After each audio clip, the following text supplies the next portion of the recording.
Chapter 3 The Horses of Chars.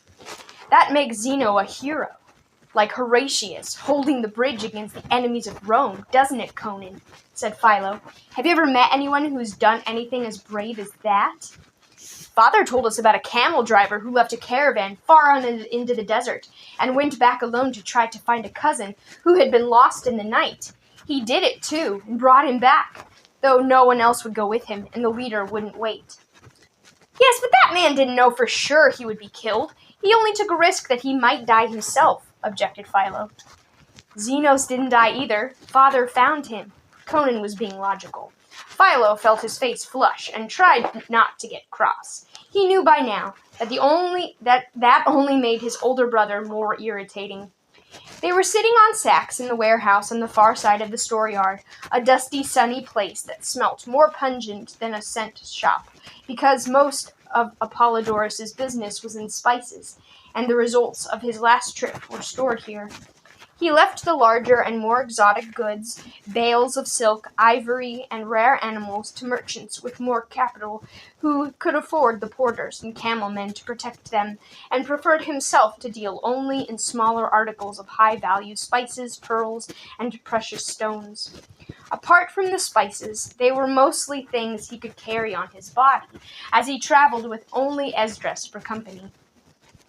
At the third hour, he had ordered the great beam to be drawn back from the door, and had gone down into the city all alone. All seemed quiet, and his business would not stand more delay. Conan had instructions to sort and list packages of cinnamon, cloves, and pepper. As an experienced elder brother, he knew now that trouble might be coming, and changed the subject. Philo, stop sitting on sacks. I haven't checked. We shall all know more when Zenos remembers who he is. Until then, there isn't much point discussing it. Do you know Father's planning to go north? Well, he said he might take me. Why? You're going to be a lawyer. He promised to take me one day because I'm quite good at picking up languages, and that's useful. More than law would be in the desert.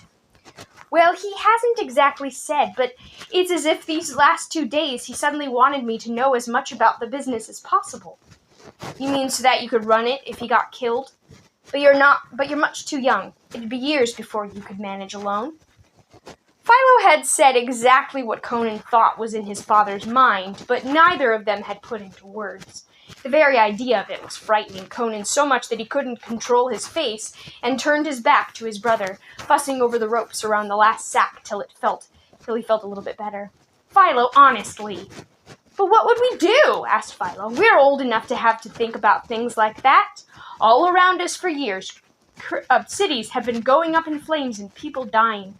Just because at the moment most of it has happened on either side of the Jordan doesn't mean it couldn't happen here. All these little tetrarchies and independent cities are so small, all rolled together, they hardly make one decent province. I'm not surprised that Nero lost patience with the Jews. I've been thinking, and I've no idea how I could earn my own living if Father suddenly didn't come back.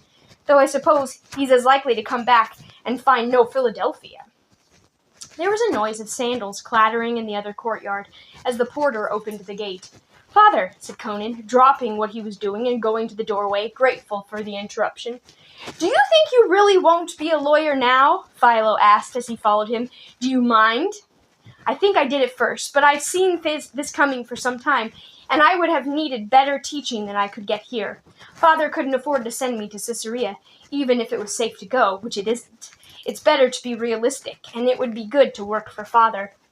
Philo suddenly hated Conan for making him bring out into the open something he would rather not have talked about. He even hated Conan for being old enough to be some practical help to his father and to have a chance of going on a journey. He had always dreamed about the morning when he would first ride out at dawn down the valley that led to the desert gate and the whole world that lay beyond it. Apollodorus seemed in a good humor again. He shouted for Esdras and then crossed over to the warehouse. Nearly done? Yes, the Romans are going. The word is that they're leaving half a century and some sick and wounded to form a depot and collect stores for patrols controlling the roads north and south of here. They've made a camp north of the city where the valley widens. There doesn't seem to be too much damage. A row of wine shops in the lower town burned out at last night, and some other small bits of trouble when the nearer farms lost livestock. Not Cousin Char's farm? Asked Conan. I hadn't thought of that. It's to the north, too. Perhaps you should take the mule and ride that way later. We leave the day after tomorrow with Timon. It should be safe to go north by then if we make up a party to travel with. Better tell Lucia now. Conan went in the direction of the kitchen, looking preoccupied. School for you tomorrow, said Apollodorus to his youngest son. Come and show me how far you've got with the spices. They'll need repacking for Gerasa. For the rest of the afternoon, Philo tried to keep his mind on the packing, and not on the disturbing topic of his talk with Conan, and he tried to keep away from Zenos, although the sick man drew his thoughts like a lodestone. From the first moment that he had seen him, something had attracted him, repulsive as Zenos had looked. Now he could not quite come to terms with the unexpected horror of Zenos' story, or with the unexpected way he seemed to feel about himself. Heroes were supposed to enjoy being heroic.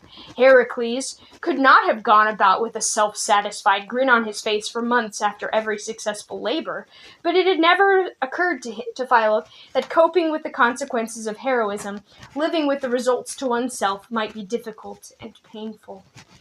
Philo knew that while they had been working in the warehouse, Lucia had dressed Zenos' burns and bathed his eyes, because he had looked in the man and had been resting, clearly very tired. It was late afternoon before he found him again awake. Zenos was trying to loosen the bandage Lucia had left over his eyes. It had dried and stiffened, and looked very uncomfortable. Shall I take it off? Philo asked. Steady, it's stuck. He loosened it with the sponge the storekeeper had left. Philo? Yes, I know your voice and your touch now, said Zenos. Have you ever nursed anyone before? You seemed quite good at it. I don't know about that. Actually, I'm learning on you. Sorry I shall have to pull the last bit. Zenos winced, but kept his head still. Philo stood back and looked at him. You look so much better now. I think I could have recognized you. If you'd known what I looked like, which I don't know it myself, Zenos raised his hands very gently to his eyes. Your servant was right. The swelling's nearly down. Do you think you could bathe them again? Has she left the lotion here? Yes, but do you really want me to do it? Still, shall I call her? What time is it? No, I think I can feel because the sun's on the bed. Late afternoon. She'll be busy with the meal.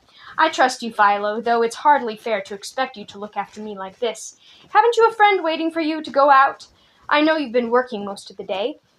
Something about the silence that followed pierced through Zenos' darkness as clearly as sight could have. There isn't a friend? He asked in a different voice. There was, till summer. Timus. He died of the wasting fever. There was nothing to be said of that, and Zenos guessed more than Philo could have told him. He heard a clinking as the bowl of lotion was picked up, and then felt the mixed sensation of cold and pain as the sponge touched his skin. The eyelids were certainly much better, hardly more swollen than with a fever, and the crusts around the lashes had almost gone. With all the care that his fingers were capable of, Philo bathed them away, while Zenos lay uncomplainingly still. There, that's it. Do you feel as if they could open now? Zenos did not answer at first, and it was a little while before Philo realized that he was frightened.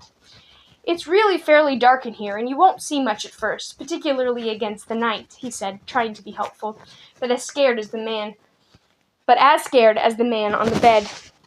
Zenos grimaced and slowly opened the still red eyelids a part way to reveal swimming bloodshot eyes. It seemed to hurt because he caught his breath deep in his throat. Do you want to wipe them yourself? Philo put a wet cloth into Zenos' hands. When he had finished, the man turned his head so that he was looking straight at the boy. There was a moment of silence, and then he said, with a voice that was part a laugh and part something else, What made me think you had dark hair? I'm brownish. Nicanor is much darker, but you haven't met him yet. Conan's fair. Zenos raised himself on his elbow and looked around. I thought this room was bigger. It's hard to judge noises when you can't see as well. Tell me about this house and your father. He shut his sore eyes for most of the time that he was listening, just opening them from time to time as if to reassure himself that the lid still worked. Before Philo had quite finished, Lucia came in with soup and bread. She took one look and said, "Philo, what have you been doing?" Only what I asked him to. Look." Zenos opened his eyes and smiled. It was such a transformation that Lucia nearly dropped the bowl. Beneath the scabs and the discolored skin, Zenos nearly had a handsome and sensitive face. "The gods be praised that you can really see. There's no damage?" "I don't know. Things are still smudgy, but I can see you and the boy in the light of the day outside." "Then you must be ready for supper," she said practically, seeing the emotion very near the surface, and that Zenos was not strong enough yet to cope with it. "Philo, you can feed our guest, as you aren't doing anything useful." Zenos was tired now. After they had finished, he lay quietly while Philo tidied the bed, and then, in the strong light that was now striking directly in through the door, he raised his arms and looked at the peeling skin. "Am I like this all over?" Philo drew back the cover for him to see. Zenos looked at his own body dispassionately. "It looks even worse than it feels. Thank heaven no one waited to turn me over when I was baked on one side." Without taking much notice, Philo had been aware of hoofbeats outside in the road. Suddenly the racket erupted into the storeyard. He heard Esdras and then Conan calling urgently for his father. He covered Zenos quickly and ran outside and up the steps. His two brothers had just dismounted, and Esdras was leading away the best mule and the donkey that Conan had taken to bring Nicanor back on. The older boy looked flustered, standing with his arm around the younger shoulders, and on Nicanor's face was an expression that Philo had never seen before. Apollodorus strode from the front courtyard and took in the scene at a glance. "Nico, you haven't been hurt?" Nicanor shook his head, but did not speak. His face was frozen into a blank mask of grief, and his eyes red-rimmed as if he had cried for a long time. His father led him through to the family living room. "Conan, what happened?" Apollodorus asked. "As far as I can make it out, it was the horses. Cousin Char's farm was still in an uproar when I got there. It seemed that a quartermaster from the new depot came out with a cavalry detail yesterday afternoon looking for remounts. You know Char's bloodstock, and the mares the dealers came for from Damascus. They've all gone except for two who were out on a training run. Even the little gray half-Arab who foaled 5 days ago, the colt was weakly. Nico sat up with him all night, but he wouldn't take anything and died this morning. Then one of the Char's men brought news that they'd found the gray in the wadi below the second bridge. She must have broken away to get back to her colt. Tried to jump it and missed her footing. Both her front legs were broken, but the Romans hadn't stopped long enough to climb down and kill her. Char's had to do that. Do you remember her first colt? We sent him to the Jerusalem horse fair. The procurator bought him. May he kick him dead," said Nicanor quietly, looking at the floor. Philo watched his brother helplessly. Those horses had been the most important thing in his life. Char's would get some compensation for the loss, enormous as it was, because Rome always paid in the end. But for Nicanor, there was no way that this could ever be put right. The gray and her colt were dead, and nothing he could say would be any use. Then Conan went and knelt to take hold of the hands that were clenched between his brother's knees. "Come with me. Come and lie down. I do understand a bit. Not horses exactly, but things that can't ever be made better. It's like I felt when lightning struck the new Apollo on the temple pediment. I'd watched him being carved for months, and the sculptor could never get him quite right again." Nicanor did not answer him, but he allowed himself to be led uncomplainingly away. "Nico looks as if one of us has died, as if he was never going to get over it," said Philo, adrift on an emotion whose depth and direction he could not understand. "I pray the gods you may be wrong," said his father.